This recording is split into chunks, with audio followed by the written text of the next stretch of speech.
요한복음 14장 16절에서 20절 우리 한 목소리로 함께 봉독합니다. 내가 아버지께 구하겠으니 그가 또 다른 보혜사를 너희에게 주사 영원토록 너희와 함께 있게 하리니 그는 진리의 영이라. 세상은 능히 그를 받지 못하나니 이는 그를 보지도 못하고 알지도 못함이라. 그러나 너희는 그를 아나니 그는 너희와 함께 거하심이요 또 너희 속에 계시겠습니다. 내가 너희를 고아와 같이 버려두지 아니하고 너희에게로 오리라. 조금 있으면 세상은 다시 나를 보지 못할 것이로되 너희는 나를 보리니 이는 내가 살아있고 너희도 살아있겠습니다. 그날에는 내가 아버지 안에 너희가 내 안에 내가 너희 안에 있는 것을 너희가 알리라. 아멘. 하나님의 은혜가 오늘 수예배 가운데 또 하나님께 영광의 자리에 또 예배자 자리에 서 있는 우리 믿음의 가족들을 축복하고 또 환영합니다. 요즘에 우리 구역 이제 공과 모임이 이제 성령에 대한 부분을 아마 말씀을 나누게 될 겁니다. 그래서 오늘도 원래 그렇게 연결시키려고 한 건 아닌데 오늘도 성령에 대한 말씀을 우리 수요일에 또 전하게 됐습니다. 그래서 오늘은 성공신화가 아니라 성령으로 거듭나라, 세상과 구별된 생명이라는 제목을 가지고 함께 오늘 요한복음 말씀을 나눠보고자 합니다. 우리는 이미 거듭났는가? 우리는 종교인인가? 이런 질문을 던져보게 되어집니다. 우리가 종교인이라고 하는 것하고 거듭났다고 하는 것은 전혀 다른 의미가 되어지죠. 종교인은 그냥 종교를 가지고 있는 사람입니다. 보통 우리가 행정적으로 여러 가지 우리를 구분 지을 때 당신의 종교는 뭡니까? 라고 물어보면은 우리는 기독교입니다 라고 말을 하지만은 이 종교인은 종교를 가지고 있는 사람이 그냥 종교인입니다. 근데 당신은 거듭난 사람입니까? 라고 물어보게 되어지면은 이게 의미가 달라지게 되어진다는 것이죠. 우리는 이 거듭났는가? 당신은 구원받았는가? 우리가 이 질문에는요 때로는 참 불편할 때가 있습니다.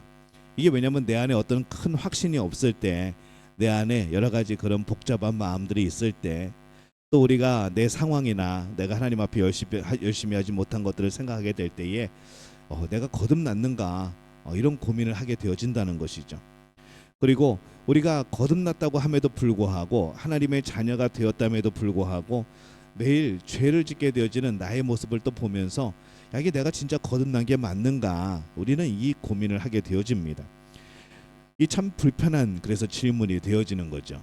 그런데 또 피할 수 없는 이 질문입니다. 그리고 항상 우리는 이 질문 앞에 서야 합니다. 성령을 보내주시겠다는 예수님의 약속, 그리고 성령 강림이라는 하나님의 약속은 과연 누구를 위한 것인가 생각을 해보게 되어지는 거죠. 이게 하나님을 위한 게 아닐 겁니다. 우리를 도우시라고 성령 하나님께서 함께 하시는 겁니다. 그러면 그 성령 하나님은 이 초대교회 성도들만을 위한 것인가? 초대교회 때 성령의 놀라운 역사가 임하고 성령이 임하시고 그런 모습을 보면서 이건 그들만을 위한 것이 아닌가? 이런 생각을 해보게 되는 것이죠. 아니면 그들이 이미 성령을 받았기 때문에 우리는 그 뒤를 이어서 그냥 자동적으로 성령을 받는 건가? 아니면 오늘 이 자리에 앉아있는 우리가 각자가 그들과 동일하게 완전히 독립적으로 각자 성령으로 거듭나야 되는 것인가? 우리가 성령 안에서 묻혀갈 수 있는 것인가? 아니면은 각자 성령 앞에 서야 되는 것인가? 참 여러 가지 넘길 수 없는 질문들이 우리에겐 있습니다. 그렇지만 우리는 잘 질문을 안 하려고 하죠. 왜냐하면 이 질문이 어렵고 불편하기 때문에 잘 안 던집니다. 근데 우리가 이 질문은요 어떤 신학이 아니고 교리가 아니고 이 질문은 우리의 생명에 관한 문제라는 것이죠. 이 질문에 대한 답이 우리가 하나님께 속했는지 여전히 세상에 속해 있는지를 결정하는 그러한 대답이 되어집니다. 그래서 오늘 우리가 분명히 기억해야 될 것은요, 한번 따라해 봅시다. 거듭남은 대신 이룰 수 없다. 이거 꼭 기억하셔야 됩니다. 거듭나는 것은요, 구원받는 것은요, 누가 대신해 줄 수가 없습니다. 아무도 대신해 줄 수 없습니다. 부모가 대신할 수 없고, 목회자가 여러분들을 대신할 수 없고, 교회가 그거를 대신해 줄 수 없다는 것이죠. 하나님 앞에 나 홀로 서야 되는 겁니다. 하나님 앞에 나 홀로 내가 예수 그리스도를 주로 고백하고 영접하고 하나님의 자녀로서 그건 내가 하나님과 홀로 해야 되는 문제인 것이죠. 옆에서 가르쳐주고 도와줄 수는 있습니다. 이렇게 이런 거라고, 이게 구원받는 거라고, 이게 예수님을 영접하는 거라고 설명해 줄 수 있고 가르쳐 줄 수는 있지만은 정말 내가 하나님의 자녀가 되어지고 예수 그리스도를 내 마음속에 영접하고 내 삶이 새롭게 되어지는 이 놀라운 역사는 하나님 앞에서 나 홀로 서게 되어지는 겁니다. 대신해 줄 수 없다는 거죠. 각자입니다. 그래서 각자 성령을 받아야 되는 겁니다. 어느 공동체가 성령이 임하였다고 해서 그 모든 공동체의 모든 사람들이 성령의 사람은 아니라는 것이죠. 각자가 성령을 받아야 되는 것이고 그 성령의 도우심으로 고백해야 되는 것이고 각자가 성령으로 충만해야 되는 겁니다. 성령 충만한 사람 무리에 섞여서 같이 성령 충만해지는 게 아니라는 것이죠. 각자 새롭게 태어나는 겁니다. 정말 말 그대로 거듭나는 겁니다. 각자가 예수 그리스도를 영접하고 내가 하나님의 자녀가 각자가 되어지는 겁니다. 그래서 이것이 우리에게 명확하지 않으면은 우리의 신앙은 너무나도 힘없이 무너질 때가 많게 되어집니다. 오늘날 많은 교회들 안에서 다툽니다. 왜 다투는가 하면요, 교회 안에서 지위를 얻기 위해서, 교회 안에서 명성을 얻기 위해서, 교회 안에서 인정을 받으려고 많은 사람들이 다툽니다. 사람들에게 인정받기 위해서, 사람들에게 칭찬받기 위해서, 사람들에게 높임을 받기 위해서 이 땅의 사람들이 살아가는 것이죠. 근데 가만히 생각해 보면은 이게 정말 성령의 역사인가, 이게 과연 교회 안에서 이루어지는 일인가 생각해 보면은 이게 아니라는 것이죠. 세상의 모습이 그랬습니다.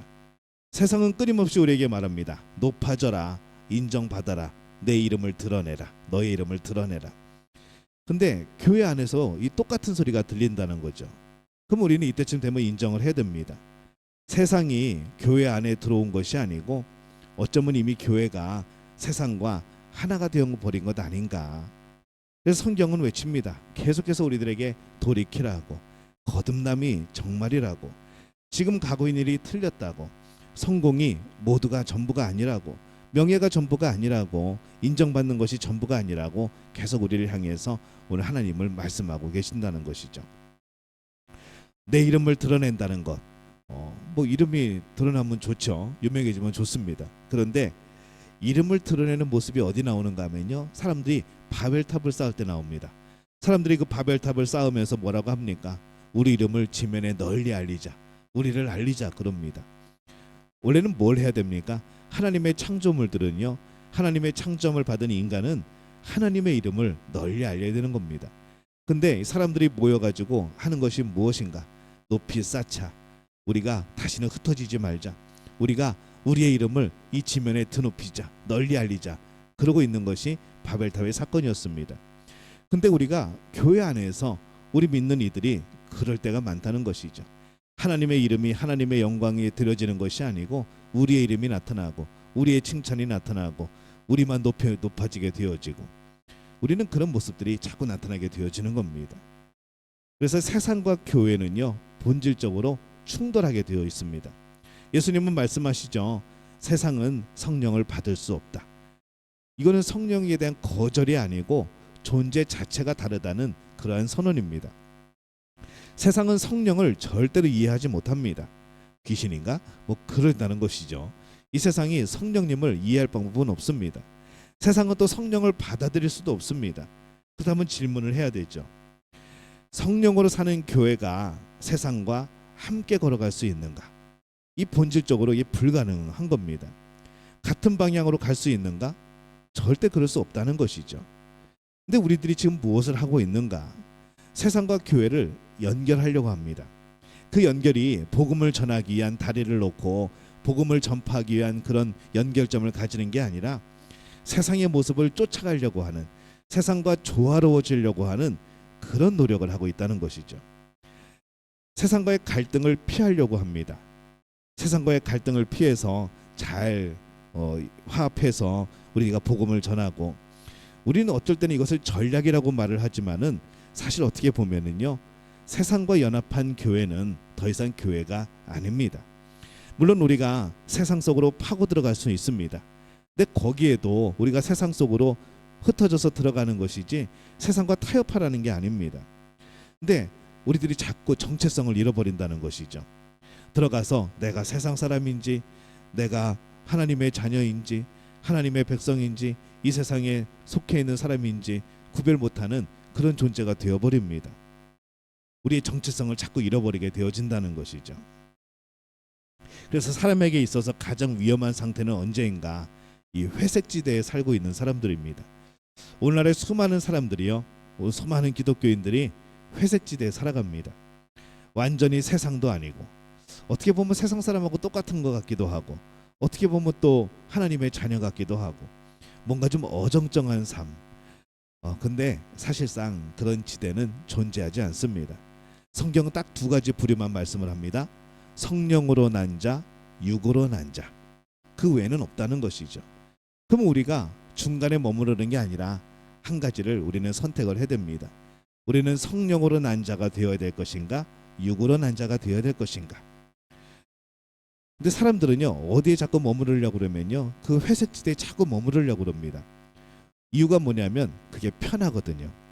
세상도 놓치지 않고 하나님도 놓치지 않고 뭔가 하나 놓치면 굉장히 손해보는 것 같고 내가 하나님을 섬기면서 세상의 것들을 놓치면은 뭔가 굉장히 아쉽고 그렇다고 세상을 붙들고서 하나님과 멀어지자니 뭔가 불안하고 그러니까 사람들은 자꾸 그 중간지대에서 머물러 가지고 자꾸 이러지도 못하고 저러지도 못하고 그러면서 우리의 모습은 세상 사람들을 닮아가고 이렇게 살아가게 되어지는 겁니다. 근데 이 회색지대에 살면서 거기에 머물러 있는 것도 아닙니다.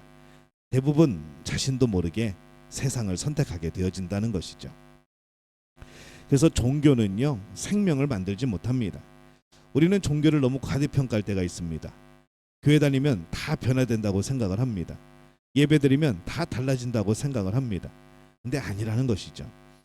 육은 여전히 육입니다.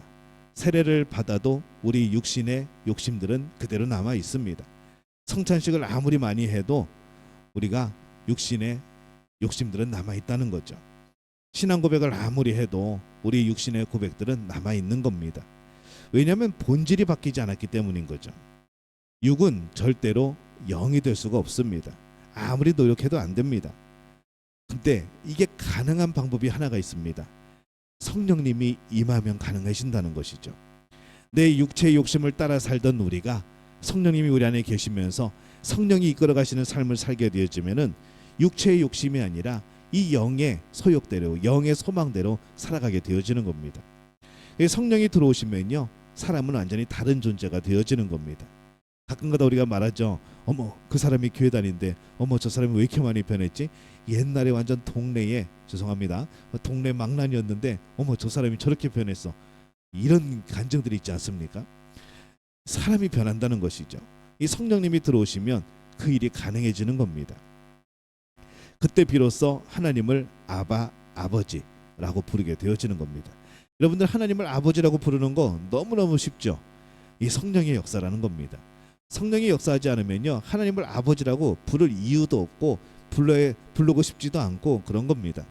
근데 우리는 기도할 때마다 부르잖아요. 하나님 아버지, 아버지, 아빠라는 표현은 잘 안 쓰긴 하지만은 우리 그렇게 부르지 않습니까?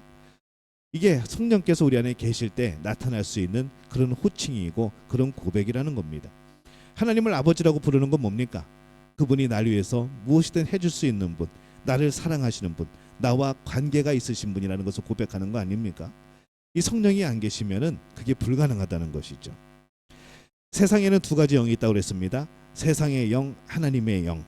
근데 이 둘은요, 공존할 수가 없습니다. 둘은 서로 대적하죠. 그렇다고 하나님과 마귀가 동등한 상태에서 싸우는 게 아니라 하나님을 거부하는 모든 것은 세상의 영이 되어지는 겁니다. 그래서 예수님은 말씀하죠. 우리가 이 세상에 살아가게 될 때에 이 세상의 영을 따라가는 이들은 하나님의 영을 따라가는 이들을 대적하게 되어 있습니다. 예수님이 말씀합니다. 제자들한테 세상이 너희를 미워할 거야 라고 말씀을 합니다. 왜 미워할까요? 본질적으로 다르기 때문에 미워하는 것이죠. 세상은요, 자기 것을 사랑합니다. 자기와 같은 것을 받아들입니다. 그러나 성령에 속한 사람은 세상과 다릅니다. 그러니까 결국 충돌할 수밖에 없는 것이죠. 옛날에 아저씨들 얘기 들어보면요, 이제 한참 뭐 이렇게 방황하시다가 예수님 믿고 교회 오신 분들 얘기 들어보면요, 술자석에서요, 이게 신학 논쟁이 벌어집니다. 한 분은 교회 다니면서 술을 드시는 분하고 한 분은 교회 안 다니면서 술을 드시는 분이 앉아가지고 같이 술을 마시면서 하나님에 대해서, 교회에 대해서, 종교에 대해서, 예수님에 대해서 토의를 하는 거죠. 결국에는 싸움으로 끝나고 말지만은 그럼에도 불구하고 그 안에서 뭐 술을 먹어도 이 다른 것은 서로 공존할 수가 없는 겁니다. 의견이 다른 것이고 이해할 수가 없는 것이죠.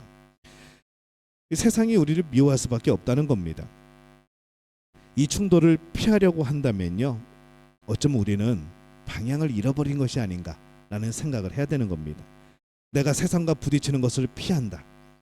물론 피해가지고 그것이 나에게 어떤 뭐 크나큰 더 문제를 만들어내지 않고 감정 상하지 않고 끝낼 수도 있겠죠. 근데 우리 마음속에서 그것이 충돌하게 될 때에 우리는 만약에 그것을 그대로 놔둔다고 한다면은 우리는 이미 방향을 잃어버린 게 되어지는 것이죠. 왜냐하면 내 자신이 회색지대에 있는 거니까, 둘 다 어느 쪽도 놓치지 못하고 있는 거니까. 그래서 우리는요, 이 두 영이 부딪히게 될 때에 항상 하나님의 영으로 우리는 그렇게 서 있어야 되고 그렇게 세워져야 되는 겁니다.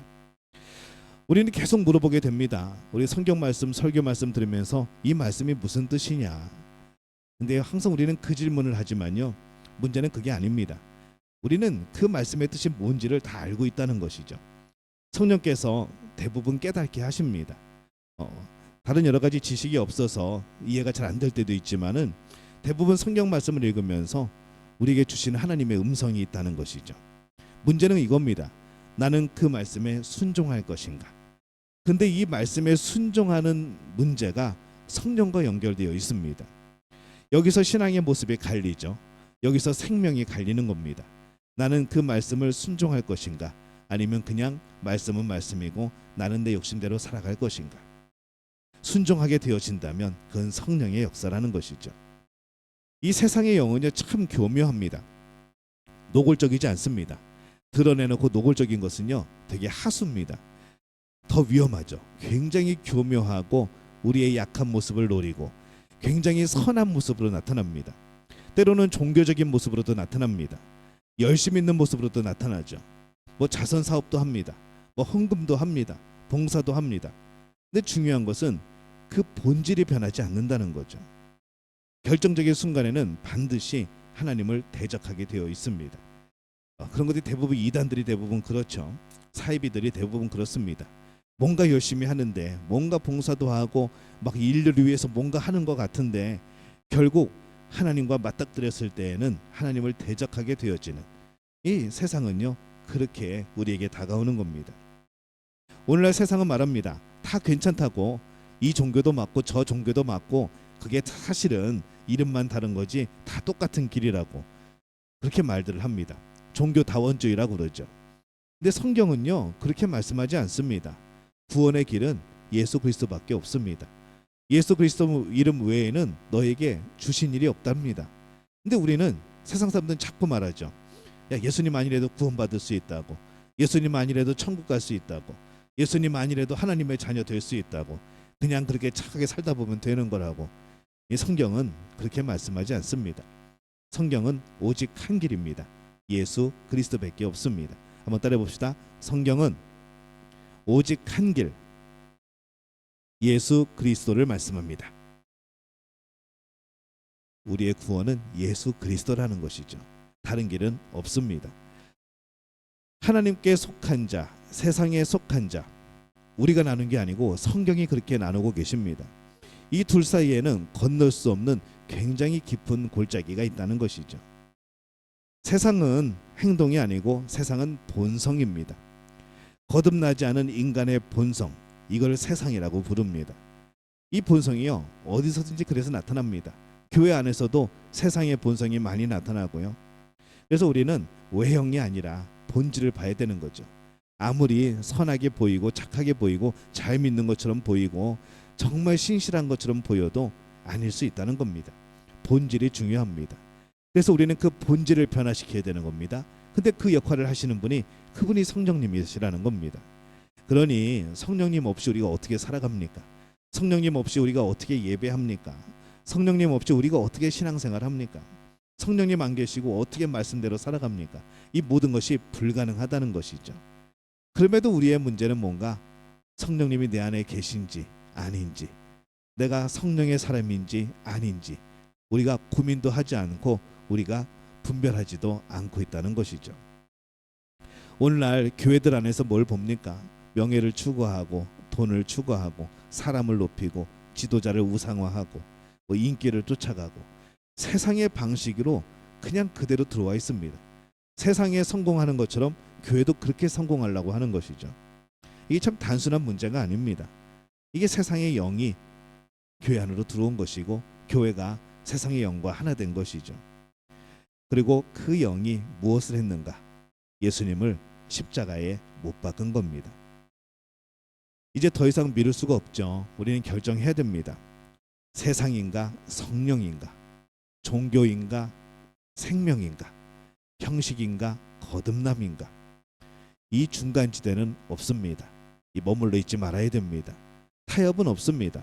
하나님이 묻고 계십니다. 너는 누구에게 속한 사람인가? 여러분은 누구에게 속한 사람입니까? 하나님이 물어보실 때 우리 자신을 돌이켜보고 우리가 중간에 회색지대에 서 있는 사람이 아니라 오직 하나님의 영을 받은 사람, 바로 성령의 영을 받은 사람, 성령께 속한 사람, 하나님께 속한 사람이 되어주시기를 축복합니다. 하나님 우리에게 말씀합니다. 세상을 사랑하지 말라. 세상의 본성을 사랑하지 말라는 겁니다. 세상과 벗하지 말라. 세상의 악한 것들과 친하게 지내지 말라는 겁니다. 성령 안에서 살라.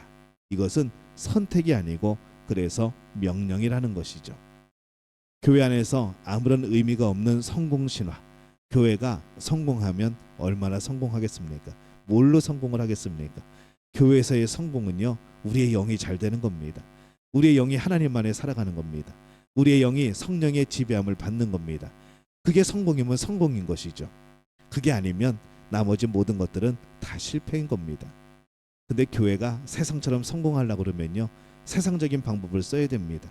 성령의 방법이 아니고 세상적인 방법. 그렇게 해서 성공한 교회가 정말 성공한 것인가? 그런 질문을 우리에게 던지게 되어집니다. 오늘 성령과 함께 살아가는 삶, 성령 안에서 살아가는 삶, 그래서 중요합니다. 오늘 우리 스스로에게 물어보시기 바랍니다. 나는 성령의 사람인가? 성령에 속하여져 있는가? 나는 하나님의 영의 사람인가?